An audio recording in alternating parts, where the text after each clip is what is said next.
I appreciate everyone coming in this afternoon. The faculty lectureship this afternoon is presented by Dr. Richard Guerra. He came to Eastern in 2018. His academic background was all at the University of Indiana University, and a Bachelor's of Science, a Master of Science, and a PhD. So he's going to speak to us about his study. I'll read it. This study assessed the relationship between physical activity and cognition regarding implicit learning to improve aging. That's why I picked it, right? Okay. He designed a study to explore implicit sequence learning tasks and an individual's physical activity levels using IPAQ classification.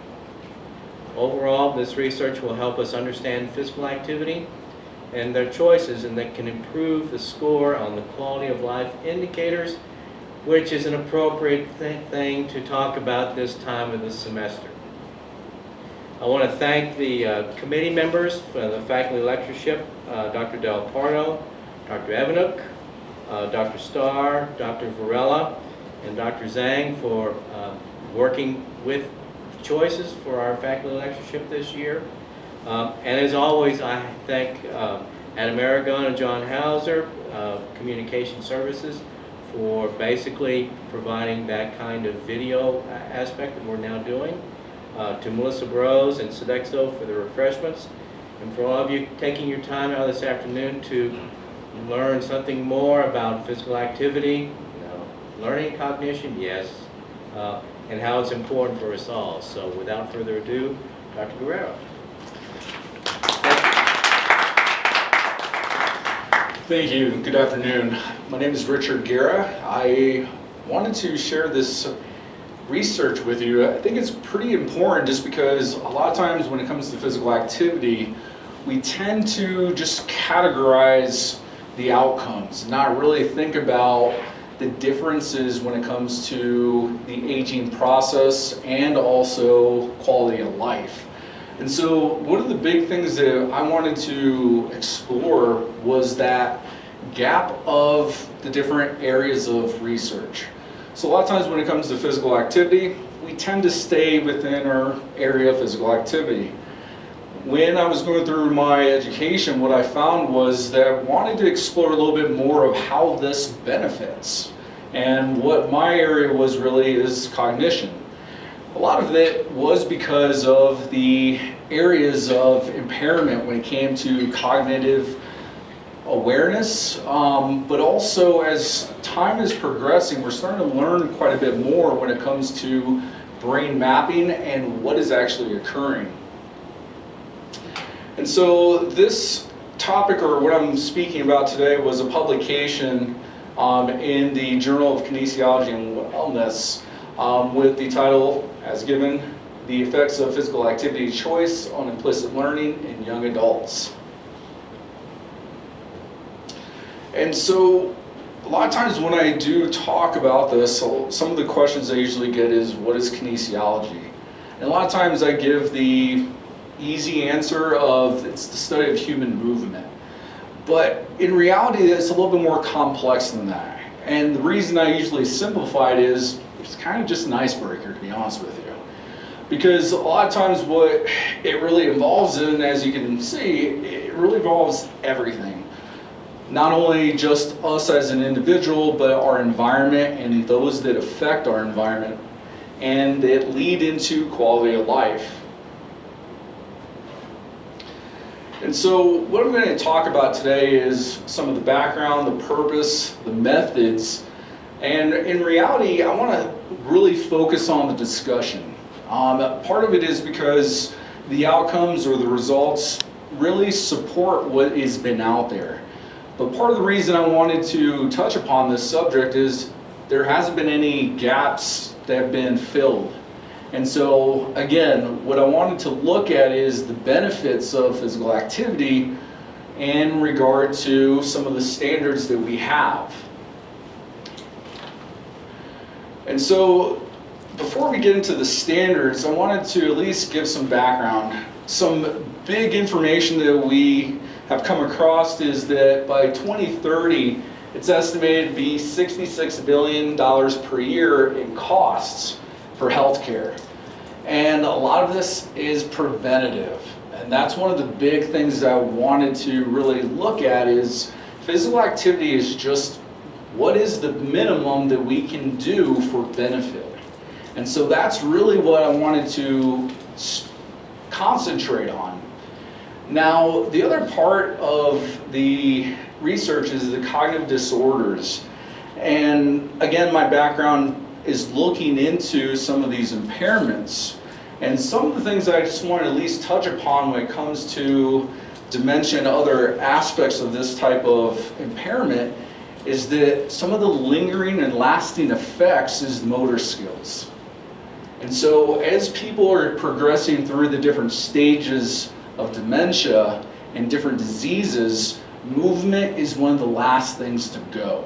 And so that was one of the things that, was a flag to me to say, if that is one of the last things to go, it's something that we have been able to improve or at least maintain as we're aging. So again, it starts back at physical activity. And what is physical activity is just any type of movement. Now, what I'm going to get into is the guidelines and what are the benefits. And so the next slide will get into the specifics of the benefits or the criteria, but the benefits, what we tend to push out into the media and literature is that aerobic activity reduces risk factors and diseases for morbidity, while maintaining and enhancing cognitive function. And so that's something that has been studied. We've done that quite a bit in laboratories and with mice. But what I wanted to kind of extrapolate or take away is from that type of research and see how can we see what are the effects. And so part of the reason I was looking at implicit learning, and again, I guess I'll mention this now. Implicit learning is learning complex information without being aware. So that is something that itself is something that's key, because if we're not aware of information, but we're learning it, embedding that code into our brain, then those are some things that I wanted to maybe extrapolate or see what we can do with. And so again, going back to physical activity as children age, we're already setting those parameters and setting those guidelines to ensure that we can push off any type of impairment that possibly we're running into as we age. So the big thing that I wanted to mention is the effects of physical activity and implicit learning. So again, learning complex information without awareness, and that's still unclear. So as we're mapping the brain and trying to see what is occurring, I wanted to use that information as implicit learning. The way it was measured, implicit learning, was through a button pressing program. It's called Triplet's Learning Task. I'll get into how that is worked out and what that looks like. But what that actually does is captures implicit learning. Has that actually been captured in a person? And so that experiment or this study can capture that in real time. So what I wanted to again look at is this implicit learning that stays with us throughout our entire life, that helps us and embed coding of mobility and movement, is something that I wanted to see if we can look at. Because we do know standardizations, we know that there is a certain level of activity that lends to cognitive wellness and improvement. Now again, some of those diseases that I mentioned, we're not looking necessarily because of the disease itself to improve, but we're looking to maintain what abilities we can. And so the aim of the study was to understand cognitive benefits related to physical activity by the choice of activity and comparing implicit learning and the physical activity level. So it sounds like a mouthful, but when I break it down, what we're looking at, I guess I'll stay back here. What we're looking at is choices of activity. All of us have something that we tend to gravitate towards. Some of us gravitate towards cardiovascular work, running, jogging, walking. Others tend to gravitate towards resistance training, lifting weights, more of the plyometrics, athletic side of things. Now, the other side of those two coins are that is it random? Because we also have this other group of people that are physically active but do not have a consistent type of schedule to measure the benefits. Because as we all know, if we continuously and consistently jog, we're going to improve. But if we are just waking up in the morning and randomly deciding, I feel like playing basketball today, tomorrow I feel like going to lift weights, and there's no rhyme or reason, then that's the other side of people that we need to capture, because there's something that they are getting benefit, but what kind of benefit are we really looking at? So what I was looking here is going off of what we know, aerobic activity, cardiovascular, lend hand to cognitive benefits. And so the study itself, it was mixed methods because of the different things we were looking at and trying to compare. But we found that we used 24 subjects trying to equally distribute. Now, when I get into the bud pressing task, there are some things that we had to eliminate some people because of the task itself. We had to ensure that the experiment was done correctly, so that is why we are missing a few on the evening of the mirror of the subjects themselves. Now, the IPAQ, so this is a questionnaire, so the assessment. What we wanted to do was not take up too much time of the subjects because we're bringing them in. Part of the reason we wanted to keep this not actually having them perform physical activity is because those are already measured. What we need to do is look at the tools that are out there and use those tools to capture what they're doing. Because what we're specifically looking for is the implicit learning, to see how a person is learning based off of this task and to see where they are when it comes to physical activity. So we can then categorize to see, is this type of habitual activity lending hand for cognitive benefits? So implicit are the IPAQ. So I broke it out over here. So here are the levels in which they have standardized getting benefit from movement.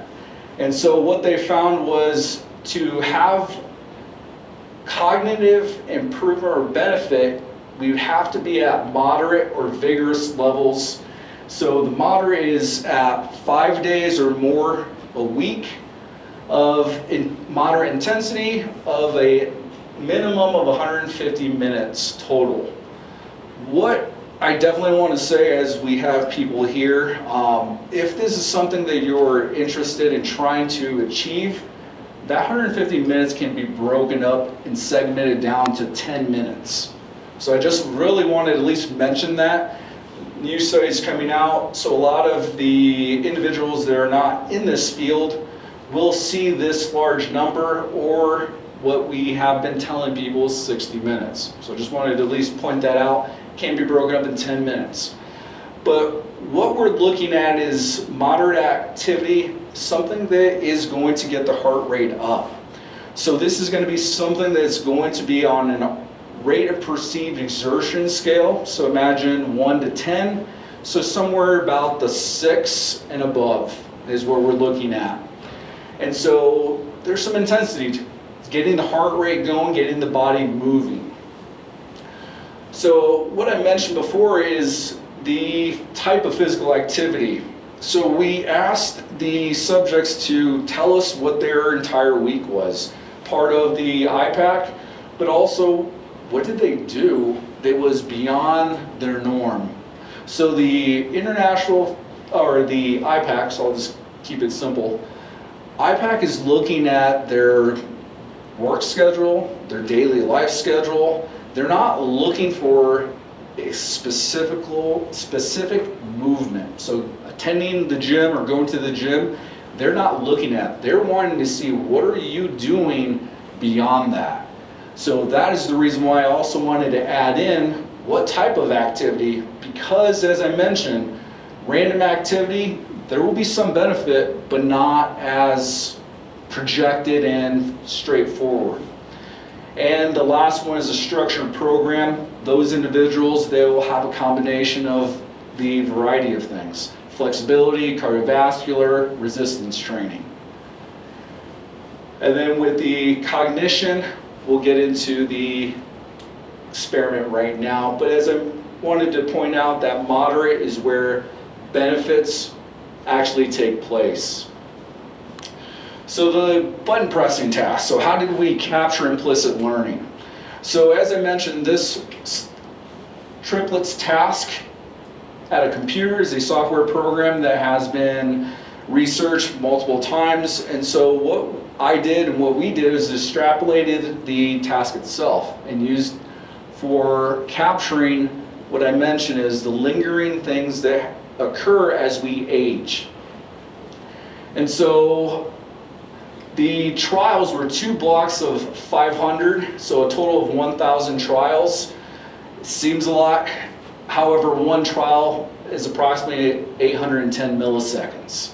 So that's how quick this is occurring. The reason for that is we don't want the subject to understand what they're learning. So it has to be at a very fast pace to ensure that the individual explicitly is not learning. So they're not aware that it's occurring. So the way the experiment runs, it has multiple different patterns, 6 different patterns that we have extrapolated that show highlights in an fMRI for brain activation in the parts for implicit learning.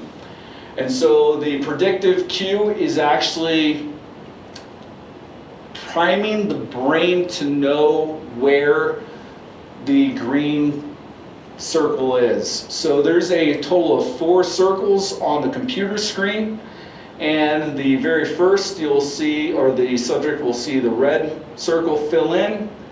The second cue is a random cue. That is, again, to ensure that the brain is not learning, so it's a trick. And then the last one is the target response. So an individual will see the first light, the second red light, and then the third green light. And in the single trial, they have to, as rapidly as possible, press the button indicating where this green circle is. And so on a keyboard, the numbers 1, 2, and 3, and in this example, it is in the 4th slot. So for accuracy, the person would have hit the 4. Now, as the trials continuously occur and rapidly happen, there's going to be some feedback, because that's one of the things that we had to address. Somebody can just sit there and hit the buttons rapidly. And in reality, that's what happened, why I had to eliminate some of the individuals. Because we can't see if learning happened if they're just pressing a button. So they're not even seeing the stimuli occur. And so that's the big key, is they need to see the first stimuli to be able to learn where the last stimuli is going to appear.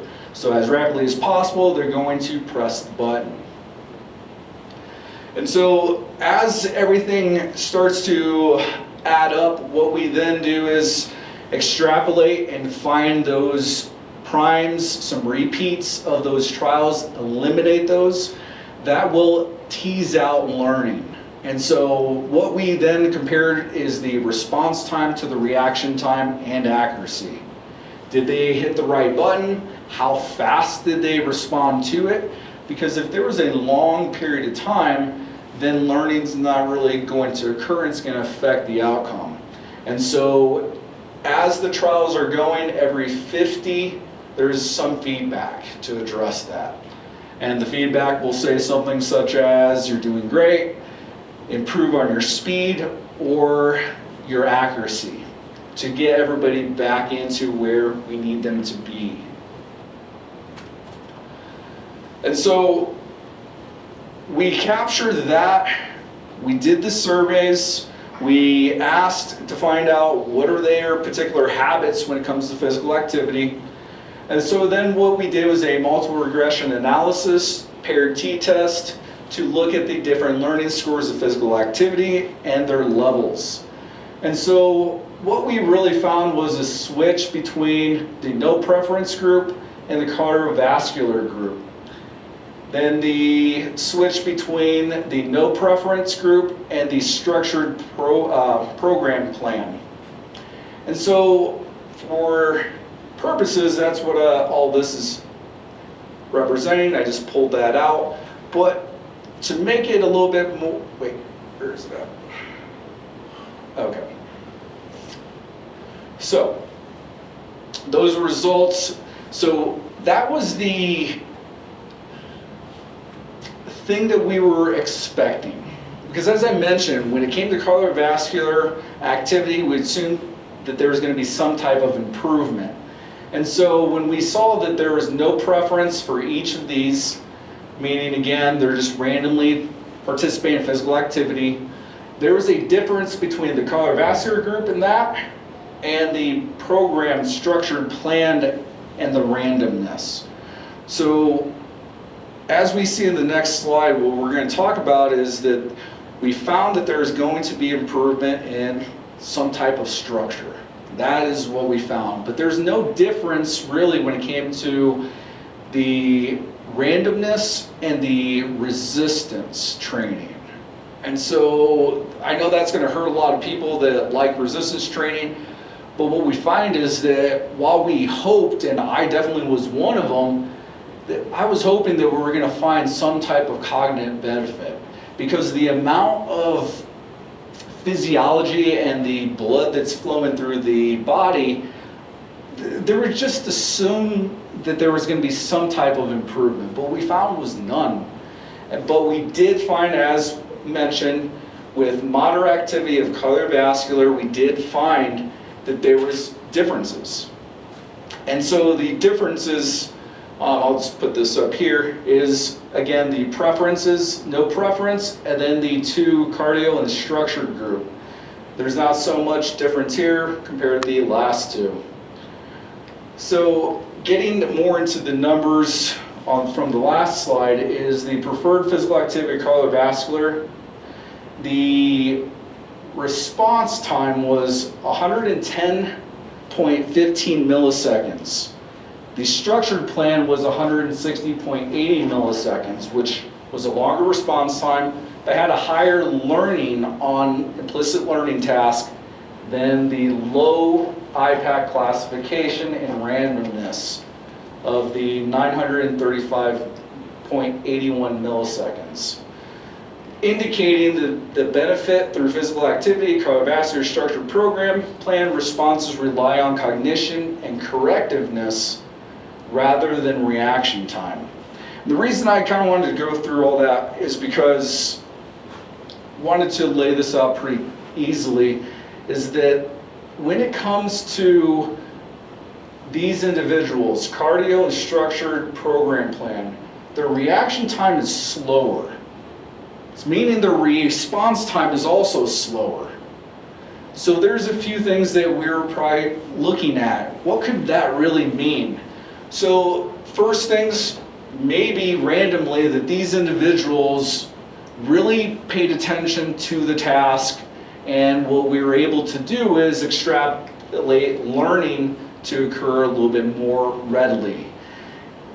I'm not sure that that was the case, and as we started to go through what we were thinking about and going back to the literature regarding academics and physical activity, was that there's going to probably be some divide from here. And so when we were looking at these individuals, what we're finding and thinking was that these individuals are taking more time. And so their accuracy is much more improved. So not only is their response time a little slower, because they're more concerned with performing the task at hand. So what it could also lead into is the type of activity. We may have some people that are in resistance type of training. Depending on the high intensity, maybe their outcome or their type of habitual work is not necessarily on precision, but more so on high outcome performance. And so this is going to go further into dividing what does this really mean when it comes to the choices that we have. And so that's kind of where it was ended, and the things that we wanted to continue further is a lot of questions. I mean, that's really in reality. Because there's not a lot bridging these two areas together, there's just a starting point. But what we wanted to take away from this was the beginning, there's going to be costs, a lot of costs that can be preventative. We tell people that here are the criteria, we even list low, but we don't even tell people that that is something that they may participate in. Maybe strength-wise they will improve, but when it really comes to health, and specifically brain health, they're not going to get any benefit. So we definitely need to make some changes in that aspect. So using the research and kind of figuring out, okay, here's how people work out, here's what they typically do in their life in this population, what can we address? And so the population, it really is a lifelong thing. We need to start as they're young. The other thing with these participants, they're college-age students, so they have a lot more in charge of their life, I would say, their activity, their choices. And so I wanted to at least address some of the things that we wanted to look at, particular from that research, but also how does it really affect us, and specifically here in New Mexico. Health report from 2018, they're still doing updates, so they're still extrapolating some of that. So this is actually the most up-to-date information, even though it's pre-COVID. And so you can imagine why they're still trying to tease out that information. So we're going to go over the 5 areas, so ranking, behavior, policy, clinical care, and outcomes. So out of the states, so again, we're looking at physical activity. We're looking at what can we do to help us and help improve not only the nation, but our state. And so for us, we're ranked 35th. Not at the bottom, but definitely not at the top 5 states. So we definitely have room of improvement and where to start from. So in the next few slides, I wanted to at least mention is the ranking system. The more stars, the higher the rank it is. Plus sign. 1 plus sign is lower in the 50 states in the rankings. So behaviors.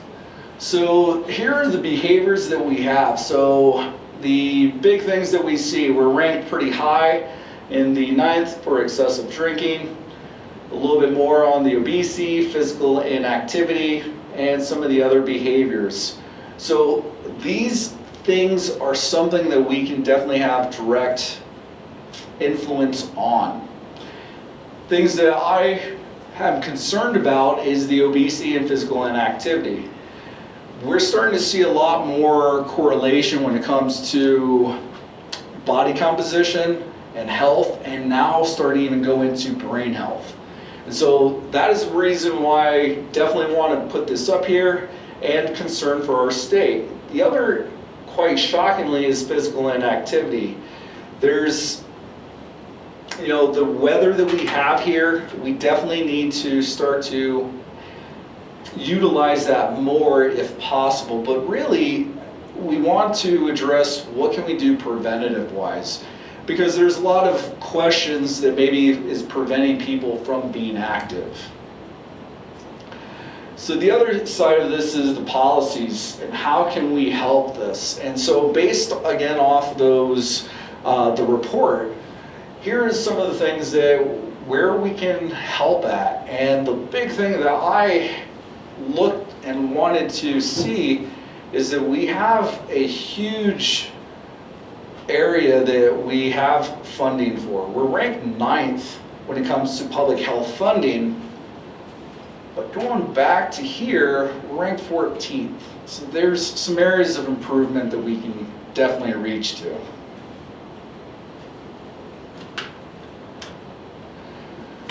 Clinical care. So as people are aging, going through, we're trying to again help prevent, and we're seeing what we are working with when it comes to the population we serve. And so clinical care, here's some information that we just want to be aware of.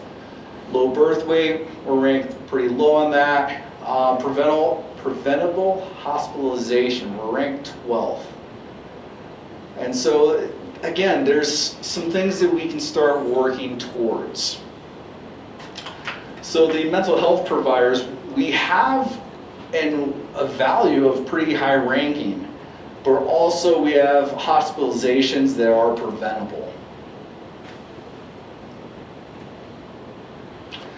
And so some of the outcomes that we, again, are looking at for myself and the interest for physical activity are some of the things that we can address. Now, what overall wise? So for ourselves, that was measuring against the entirety of the country and other states. But for ourselves in 1990, we're about 25th ranked, and then now, for, we need to bring that back up. We're going down for some reason. And so some of these topics that I'm trying to hit on is quite a bit of different ones to bring everyone together. And by bringing not only some of this research together, what can we do with this? So as the research is being put out and we're trying to figure things out, and as students are being more involved, we're looking at kinesiology as just the field itself. What can we do just to get a better picture of what's out there? The state, we have more direct, because we're out there working in the field. A lot of the kinesiology people, they're not only in laboratories, but they're also applied and within the communities. And so the action is, we know where we are currently. We have a baseline to where to start from. And so the direct influences regarding physical activity, what can we do? So we found the information, we found the research of how we kind of went about that, what can we do with it, and now that we have some idea, who can we directly influence? So of course we're trying to contact the individuals that need this help, but for us and for students and people in the field, what can they do? And so there's different areas that we touch upon that we're hands-on. We're the front line people for these benefits. We have the fitness facilities, medical community centers, personal training, strength and conditioning, recreation management, health education, and within the school systems. But this is not the entire list. I'm sure a lot of you are thinking out there, my church, my religion, there's other clubs and communities. And a lot of times, what I hate to say is that we sometimes need to be out there much more ourselves, pushing that information. As I mentioned, we showed the low, moderate, and vigorous. And we're trying to say, be in this moderate and vigorous, but we still are mentioning low for some reason. I mean, right now, if we're telling people that for benefits, you have to stay in this area, maybe we should even include that lower area. Now, there is that area for the benefit of physical improvement, structure-wise, soft tissues, but when it comes to brain health, I think we need to start extrapolating or separating from the other types of benefits.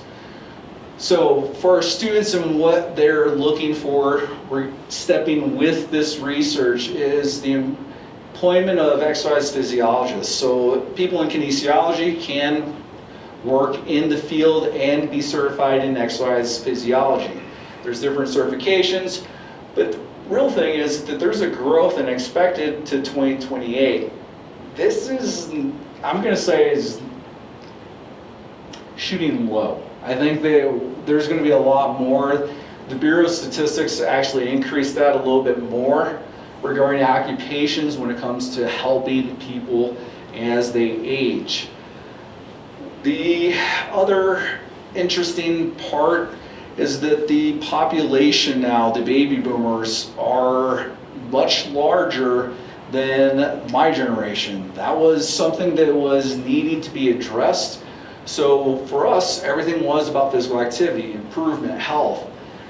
Now we're having a population underneath myself that is larger than the baby boomers. And so now we're coming across a crux that we're going to need help on both ends. We need help to maintain daily and quality of life. And then the other part is longevity. We're already starting to have people with, in grade school, type 2 diabetes. And so that individual, and why I wanted to kind of come back around to this, is that somebody young, they do not have the option to drive to go places, to pick up, order their food, whatever they're doing. It is honestly us as adults. And a lot of times what we try to do is say, here's stuff that the children need to know. Here's what you need to do. Go move. But in reality, are we doing that ourselves? So the expectation that we're having now is that our youth is going to be able to outlive us, or that's the hope. But now what we're tending to find is that our youth is also at risk. And so what we need to be sure and be aware of is that a lot of times as we see people and as we see them out being physically active, is that being social or being well is not just merely the absence of disease or infirmity, it's quality of life. I mean, that's one of the, if there's a takeaway from here, is the research itself is looking at from us as youth up until, when we are getting older and aging. What we want to do is make sure that people are mobile and not confined and restricted. And so the takeaway, as I'm hoping that you guys at least leave with, is the research itself. We talked about implicit learning, but that's just one catalyst of how to capture this. As I mentioned, there's not a lot of research that are bridging these things together. And so this is one of the very, very first few that started to do that. There was I think, last week, I got a notification that this was cited, and it honestly was a few years before that, and nobody in physical activity, health, wellness, fitness are even talking about implicit learning to look at brain health. And so that is the reason I wanted to start this. This was part of my dissertation. And again, there's just a disconnect between our youth, our aging population, and how do we get them to get health benefits that are needed for longevity and quality of life. And so the takeaway, the main one, is keep moving. Anybody have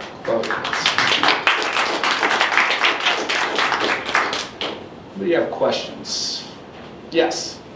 Thank you. That was really interesting, and now I'm reevaluating how I do exercise. But so in terms of that graph showing New Mexico kind of declining, Yes. was population size and age factored into that? It was everybody. So they just took everybody that was from, 18 and up, because the other one was the youth from I think it was started at 5 years old, 5 to 18. So the one that I have up here was from 18 above.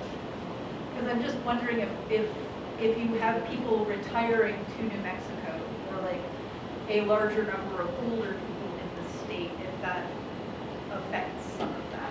Could definitely, because some of the other stats that I was looking at when it came to physical activity in New Mexico, some other ones say that we are extremely active in the state of New Mexico. The one thing that we're kind of not doing well on is our nutrition and dietary intake.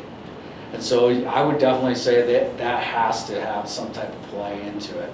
The other thing that I was just wondering, now that I'm somewhat new to New Mexico, and so my first thought when I came here and started putting this together was, did they come out to this area, to the other areas of New Mexico? Because a lot of the stats that I've been seeing is really up north or around the Santa Fe, Albuquerque area.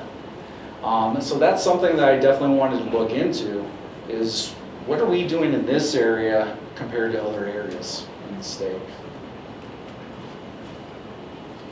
You mentioned state rankings, but regardless of state rankings, would a kinesiologist look at the last 50 years of the human race, whether it's in any state or around the world, and not view it as an unmitigated disaster? I'm talking about physical activity levels that have cratered.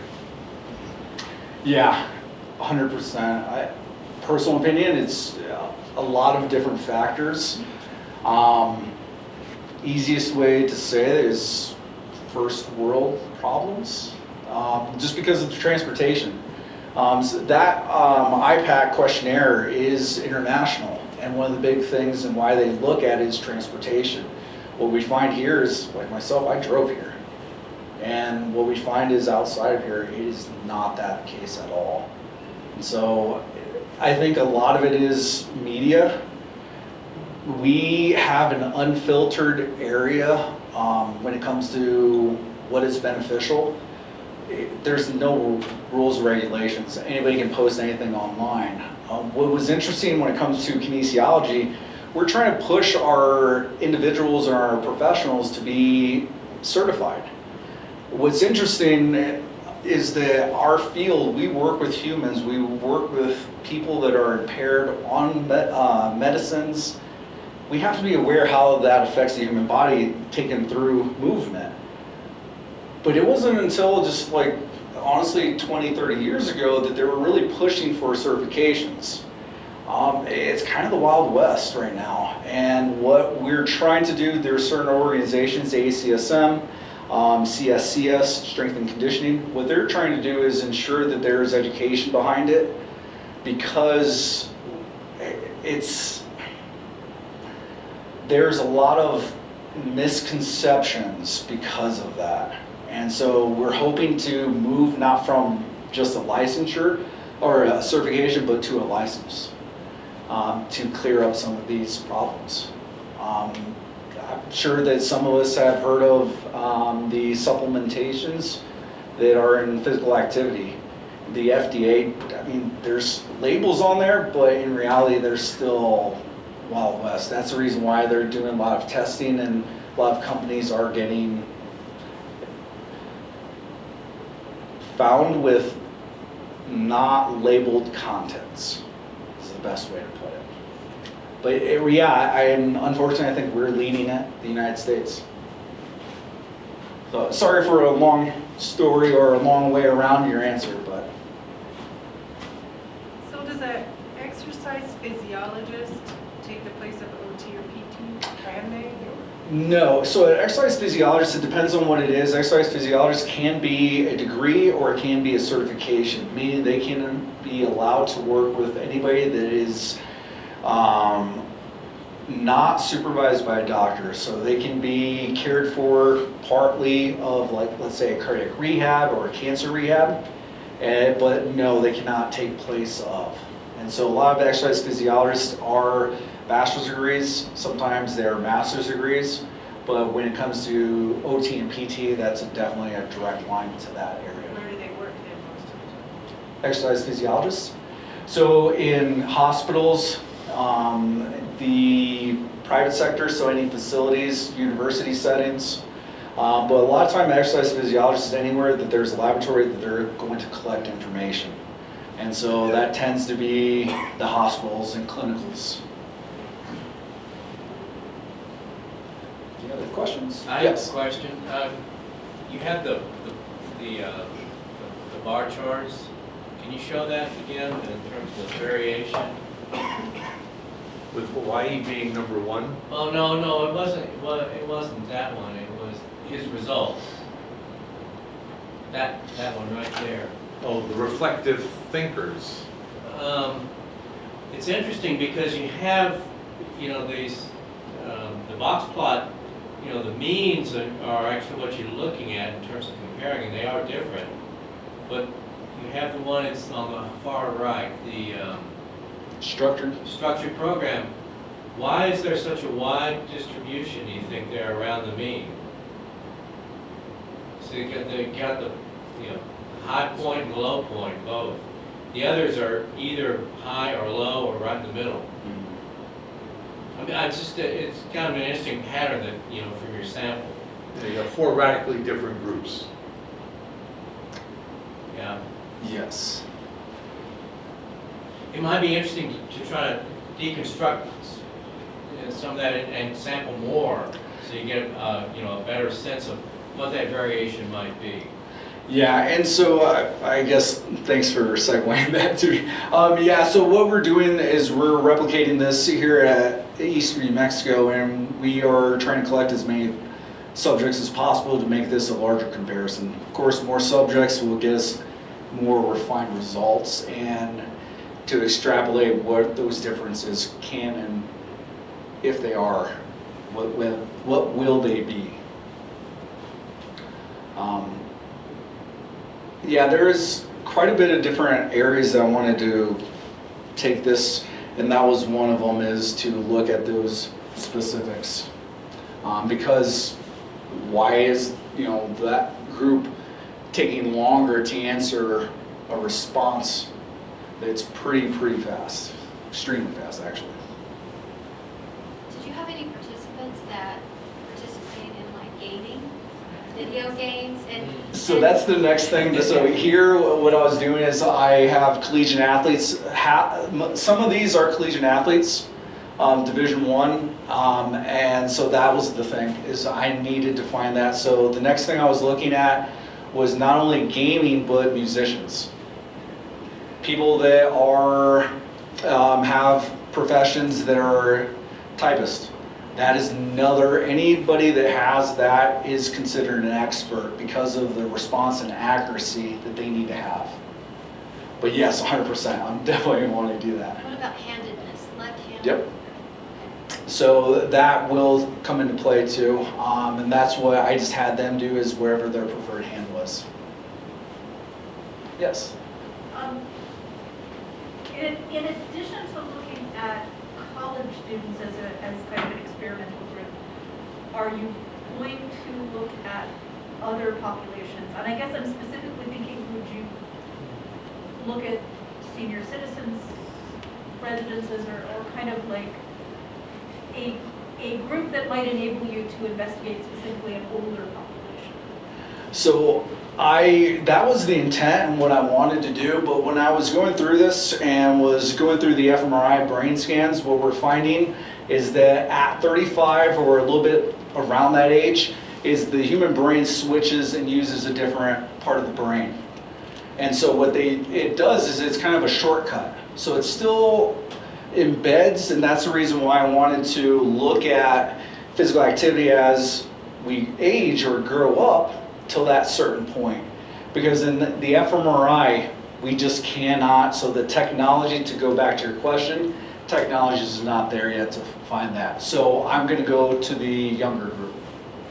And so with that one, it's on a kind of like an iPad, and so that's what we'll be using for children. And we're trying for about 5 years old, just because of the learning capabilities and movement.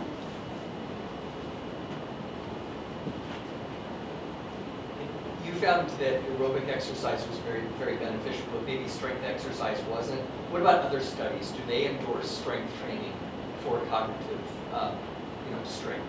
That's what I was wanting to see because of that same question, and they're coming out with the same ones for myself. The one thing I wanted to look at is, and why I added was plyometrics. So, or high intensity training. So instead of just a program of resistance training, decreasing the time, increasing the volume, there should be something. And that's what I did here, but with the small sample population, we didn't find anything. I assumed that we were gonna find something, but. Well, there's no more questions. Thank you very much again.